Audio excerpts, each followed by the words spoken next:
Hi everybody, it's Sarah McAleer here and welcome to this week's Mentorsmith Tips, where I am filming in the studio with Marianne Kennerly, who's the director of Boom Studios, and we're in Bangor, Northern Ireland. So we put a shout out this morning to our studio members here via our Facebook group, just to see what kind of issues or thoughts were in people's heads this morning, and one of them that came back was from Louise, and she sort of was talking around publicity and about how local artists can reach a wider market or audience with their work that we're doing. And I suppose I should say that Louise isn't trying to sell artwork, she's actually trying to sell life drawing classes, so she's interested in sort of getting across what she's doing and how she's doing it, and it kind of follows on from the quite in-depth discussion that we've already had this morning around how people can communicate what they're doing and the different methods. So it'd be really interesting to hear what your advice is and your thought is on that. Yeah, so as Marianne's just told you, we've already been here for 2 hours talking, and we've probably righted the entire world today, and really we should have been filming all of that for you, but we got sidetracked, so we'll know better in future to just record what we're talking about. So I guess I look at these things from the point of view of how do we meet our audience? Yes. How do you find them? I call it finding clients, but how do you meet people who are even interested about you?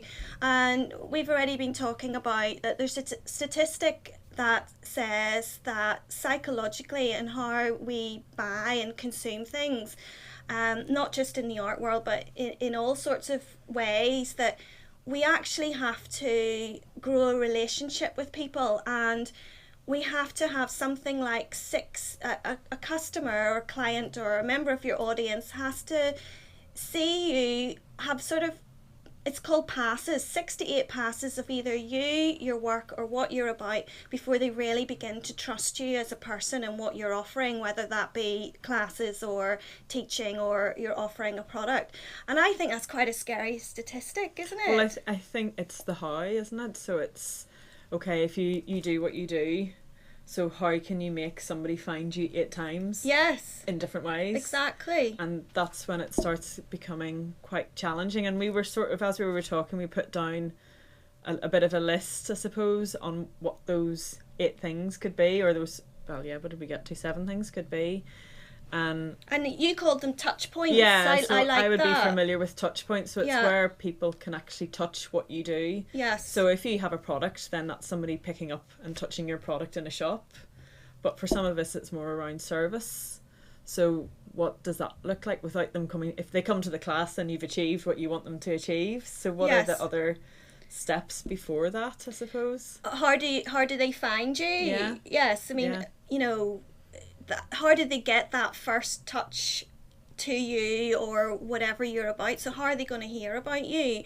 I mean, I guess most of us are probably more familiar with maybe social media, but even that, I mean, from my own experience of running my own studio for years, my best clients and people who stayed with me long term, they've actually met me face to face.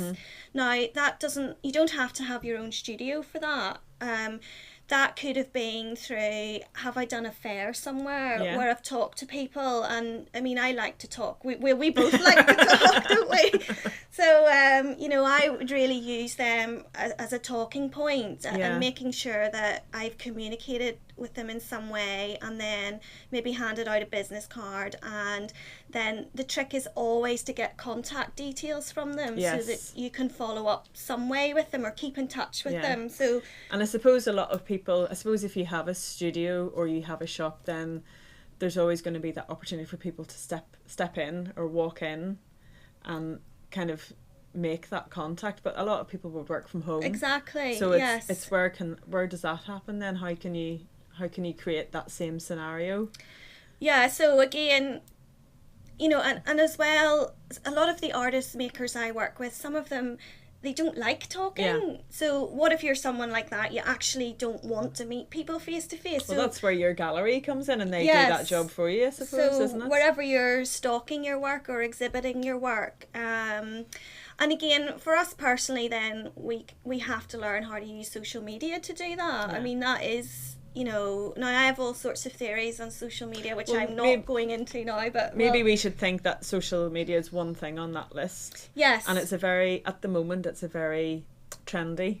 Yes. Isn't it? It's very fashionable, and it's a very useful business tool as well. Yes, you know. But very much. If maybe we could think about what are the other touch points for... Yes, that's a good point, because a lot of us maybe rely on social media, and it's not the only way to meet people, because actually we don't really meet people face to face. We're not meeting them, are we, on social media, really? It is one of those touch points and one of those interactions, and I mean it's such a great way for us now. I mean, I didn't have social media when I first started a business, so nowadays I use that to really push my work further afield. Okay.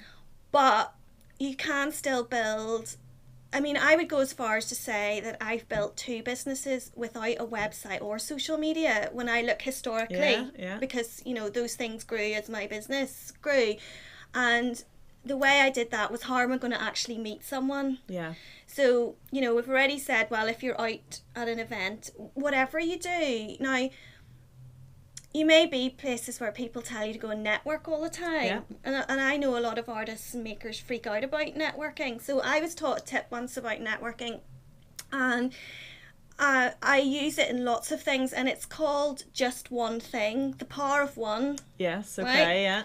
So rather than, you know, go to, like, I don't know, I know people who go to speed networking events and all of this. So rather than going to these networking events and really freaking out about, you know, oh my God, I have to talk to all these people, whatever you do, go with the intention that you only need one thing.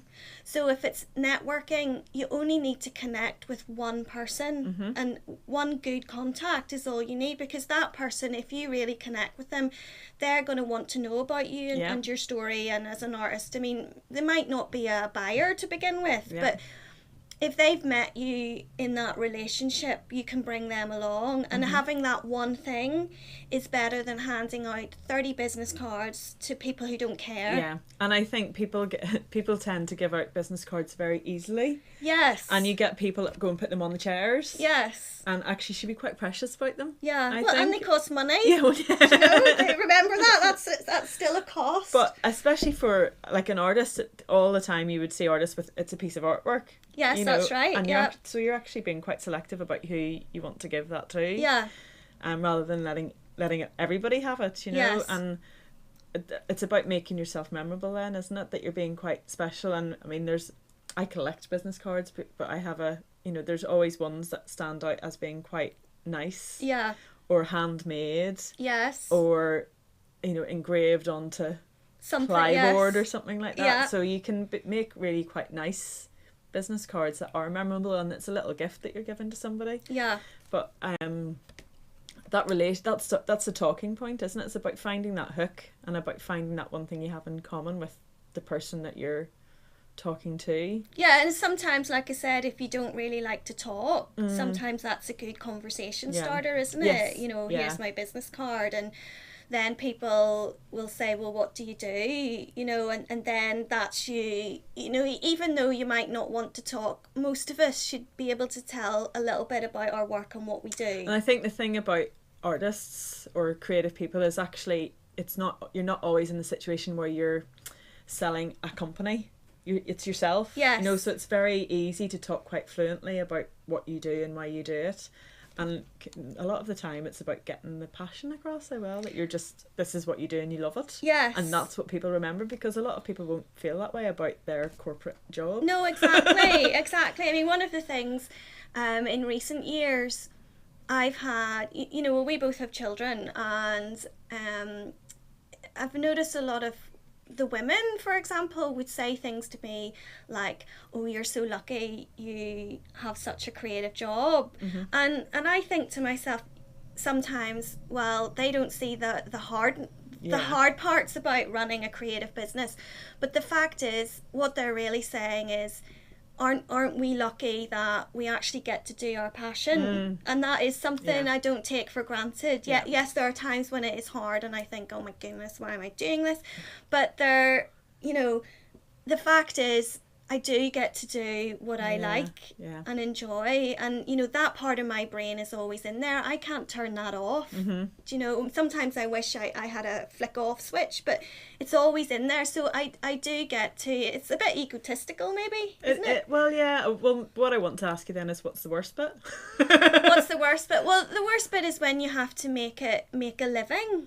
Yes. So when it stops becoming a pleasure. Yes, when it stops becoming... Or when the clients step in. Well, there's both of those things. So I think, I mean, I make a full-time living out of what I do. And most of the times that's all great. But it's when you hit a sort of roadblock or a stumbling point. Yeah. So when you're in a situation where you have bills to pay, you know, my business has a certain amount of bills to pay, and there have been times when those bills have been really high, and maybe I've gone, oh my goodness, I actually don't have enough jobs on this month to do those bills, but those bills are still going to go out. Yeah. And then you have to work out how are you going to do that. Yeah. You know, and that, it's the pressure of that. And yes, working for clients is something that we can't really get away from. No, I think it's you have to accept that's part of what you're going to do. Yes. You know, that I mean, there's very few artists that wouldn't. Yeah, but sometimes, you know, the demands that they put on you can be particularly stressful. Yeah. I mean, Christmas, I have sworn for years every Christmas that I'm going to give it all up at Christmas because Christmas is cancelled. Christmas is cancelled because it is so stressful, and it's a stress that other people have put on me because they expect these pieces to be made for one day. And the work that I make, like many artists, it's not just for one day, it's long lasting. Yes, you know, it's going to last a lot longer than the one day. Do you really need that for Christmas Day? Do you know? And I've started to ask people that. Is it really vital that this piece is done for Christmas Day? Because if I'm making something that's a commission, there's so much involved in that. Yeah. And it's hard to get that job out. That's not a quick job. Yeah. Whereas I also have stock. Yes. Yeah. And it would be much easier for them to buy one of my production pieces, for example, as a gift, because it's done and ready to go. Yeah. Have it. You can have that for Christmas Day. I'll put it in a box, wrap it up, whatever you like.